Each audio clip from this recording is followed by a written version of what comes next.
Diogenes of Sinope did not simply reject wealth. He declared war on convention itself. In a society thick with rituals, etiquette, and artificial hierarchies, he was a walking rejection of the entire edifice.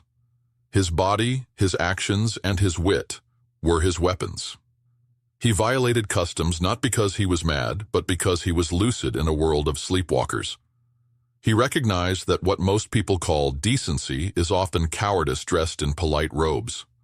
People obeyed laws and manners not out of understanding, but out of fear, of disapproval, exclusion, or shame. Diogenes tore through those illusions like a barking dog in a banquet hall. He urinated in public, he defecated where he pleased, he masturbated in the marketplace, and he ate in the theater during a play. He greeted shocked onlookers with the same indifference he might offer a breeze. He was not crude by accident, he was offensive by design. Every scandalous act was a philosophical argument, one that asked, "Why do you find this shameful? Who told you it was wrong? Is this feeling yours, or did someone plant it in your head like a parasite?" Diogenes exposed the hypocrisy of a society where a man who feeds himself when hungry is called obscene, but a man who hoards gold while others starve is called respectable. When he walked with a lamp in broad daylight, claiming to look for an honest man, he was not merely mocking corruption. He was exposing the emptiness of all public masks. Politicians, priests, scholars, generals, all pretended to embody virtue, but Diogenes saw through their borrowed robes. He spat on them, sometimes literally, because he knew they feared being unmasked. What they called dignity was often just fear of being seen for what they really were, greedy, vain, and full of airs. Diogenes believed that if an action was natural and necessary, then it was not shameful, and if it was shameful, then it was likely neither natural nor necessary. Society, to Diogenes, was a theater where everyone played roles they had not chosen. One man pretended to be pious to win favor, another acted modest to hide ambition. They spoke in riddles, walked in circles, and called it wisdom. Diogenes, like a dog chasing actors off a stage, barked to wake the sleepers. He was not antisocial. He was profoundly social, but in a way that refused to lie.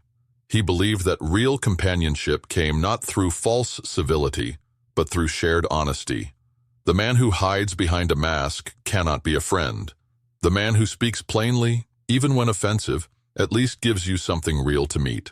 By defying taboos, Diogenes did not descend into savagery, he climbed out of it. He wanted to return to a state where man lived in accordance with nature rather than the scripts of fashion and convention. Civilization, in his eyes, was a kind of disease, one that rewarded pretense and punished truth. He did not wish to destroy society, but to purify it.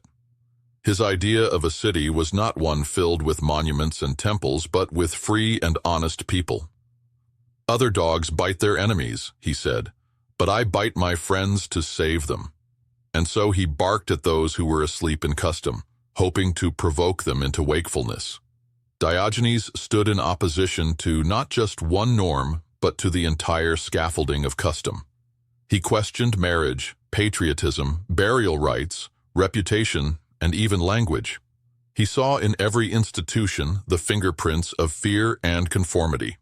When asked where he was from, he said, "I am a citizen of the world," rejecting the arbitrary borders that made enemies of men born on different shores.